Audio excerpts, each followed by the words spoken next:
Hello everyone. Welcome to Ken Studies. आज है 10 नवंबर। Start करते हैं आज के एमसीक्यू क्वेश्चंस। आज का फर्स्ट क्वेश्चन है, consider the following statements regarding international solar alliance. यहाँ पर अंतरराष्ट्रीय सौर गठबंधन से संबंधित कुछ कथन दिए गए हैं जिन पर आपको विचार करना है। फर्स्ट स्टेटमेंट है, The International Solar Alliance was launched solely by India to promote solar energy in developing countries located between the tropics of Cancer and Capricorn.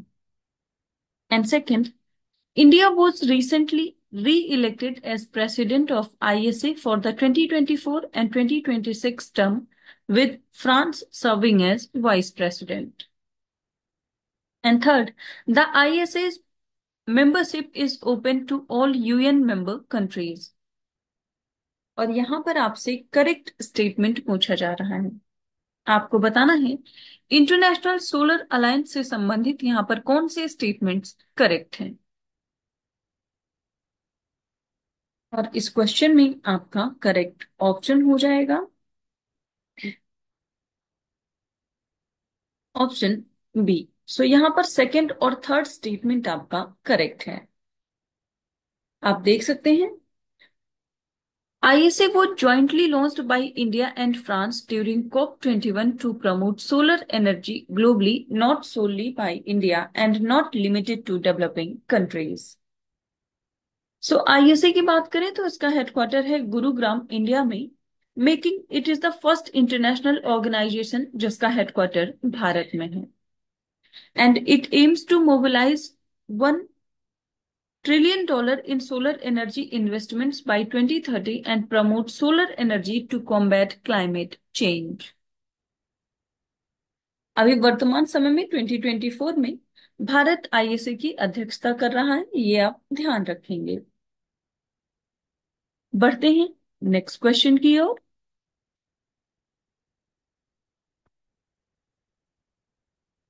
The NEMO program, which conducts analog space missions in underwater environments, is an initiative of which country?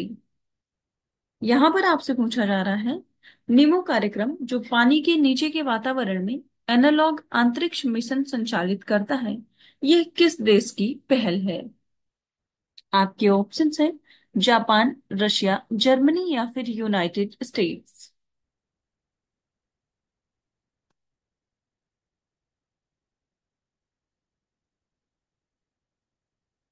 और इस question में आपका correct option हो जाएगा option D. सो ये संबंधित है United states of America से। आप देख सकते हैं, नीमो जिसका फुल फॉर्म है NASA extreme involvement mission operations. It is a program run by United States and it is conducted by NASA in underwater habitats to simulate space mission conditions, providing astronauts with experience in extreme and isolated environments similar to space.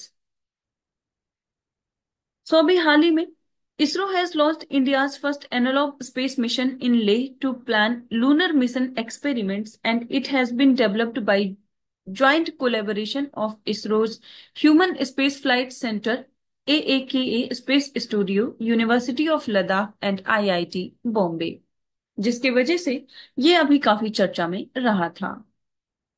So, analog space missions are field tests done in locations that have physical similarities to that of the extreme space environments. आप ध्यान रखेंगे, भारत ने अपना पहला जो analogue space mission launch किया है वो किया है लेह लद्दाख में। बढ़ते हैं नेक्स्ट क्वेश्चन की ओर। Which of the following initiatives aims to protect marine biodiversity globally? यहां पर आपसे पूछा जा रहा है, निम्नलिखित में से कौन सी पहल का उद्देश्य वैश्विक स्तर पर समुद्री जैव विविधता की रक्षा करना है? आपके ऑप्शंस हैं Kunming Montreal global biodiversity framework, second high sea treaty on marine biodiversity, third Ramsar convention. और यहां पर नीचे दिए गए जो कोड्स हैं उनका उपयोग करके आपको करेक्ट आंसर देना है।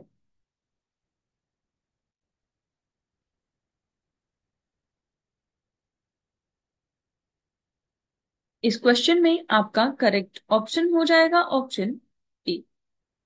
सो मरीन बायोडाइवर्सिटी की प्रोटेक्शन की बात करें तो उससे संबंधित जो पहल है वो है Kunming Montreal global biodiversity framework और high seas treaty on marine biodiversity. Ramsar convention आपको पता होगा कि ये वेटलैंड से संबंधित है। आप देख सकते हैं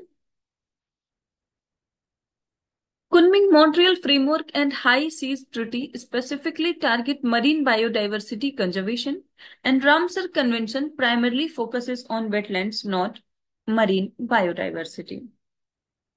So, contribution of sustainable use की बात करें MPAS की, so 13.6% of global catch, 14% of fisheries revenue and 13.7% of nutrient supply इसमें शामिल है।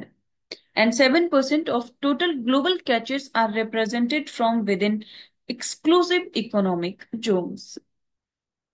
इसके साथ ही कुछ और जो इनिशिएटिव्स हैं जिनका उद्देश्य है मरीन बायोडाइवर्सिटी को प्रोटेक्ट करना, हम यहाँ देख सकते हैं global ocean biodiversity initiative, then convention on biological diversity जिसको अडॉप्ट किया गया 1992 में, Kunming Montreal global biodiversity framework आपने देखा इसको 2022 में अडॉप्ट किया गया है, then high seas treaty and BBNJ agreement जिसको अडॉप्ट किया गया है लास्ट ईयर 2023 में।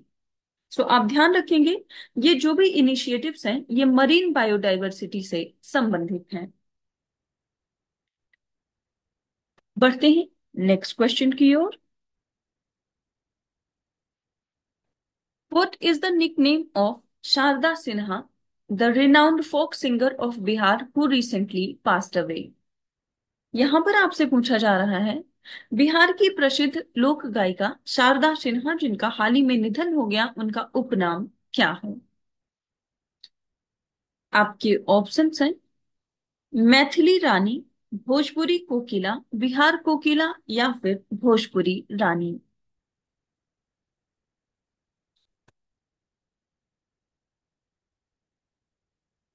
इस क्वेश्चन में आपका करेक्ट ऑप्शन हो जाएगा ऑप्शन सी। सो उनका उपनाम रहा है बिहार कोकिला। आप देख सकते हैं Sarda Sinha, the renowned folk and classical singer from Bihar, has passed away, and she was known for her contributions to folk music in Maithili and Bhojpuri languages. So she was affectionately nicknamed Bihar Kokila, symbolizing her melodious voice, and she was awarded the Padam Bhushan in 2018, recognizing her contributions to Indian music. And in addition to Padam Bhushan, she received the Sangeet Natak Academy Award and Padam Shri in 1991.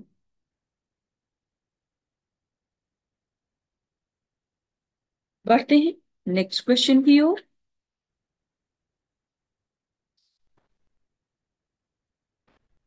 Was the theme of the third Mahasagar virtual interaction led by Admiral Dinesh Kumar Tripathi? यहां पर आपसे पूछा जा रहा है admiral Dinesh Kumar Tripathi के नेतृत्व में तीसरे महासागर वर्चुअल इंटरैक्शन का विषय क्या था? आपके ऑप्शंस हैं फर्स्ट ऑप्शन है strengthening naval alliance in the Indian Ocean region, second addressing piracy and illegal fishing in the Indian Ocean region, third enhancing trade routes in the Indian Ocean region या फिर training cooperation to mitigate common maritime security challenges। आपको बताना है जो third महासागर अभियान हाल ही में आयोजित किया गया है उसका उद्देश्य क्या रहा है या उसका थीम क्या रहा है। सो इस क्वेश्चन में आपका करेक्ट ऑप्शन हो जाएगा ऑप्शन डी। इसका थीम रहा है training cooperation to mitigate common maritime security challenges. आप देख सकते हैं admiral Dinesh Kumar Tripathi led the third Mahasagar virtual interaction with the maritime leaders from Indian Ocean region countries, and the theme was focused on training cooperation to address maritime security challenges. So representatives from countries like Bangladesh, Kenya, Maldives, Mauritius participated in this event. And the initiative aims to strengthen maritime security collaboration in the Indian Ocean region. इसके साथ ही महासागर की बात करें तो इसका full form होता है maritime heads for active security and growth for all in the reason.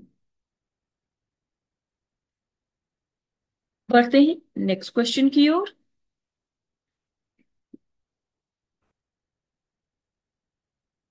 State in India launched its first comprehensive caste census since 1931 on November 6, 2024। यहां पर आपसे पूछा जा रहा है भारत के किस राज्य ने 6 नवंबर 2024 को 1931 के बाद अपनी पहली व्यापक जाति जनगणना शुरू की है। आपके ऑप्शंस हैं आंध्र प्रदेश, तमिलनाडु, तेलंगाना या फिर असम।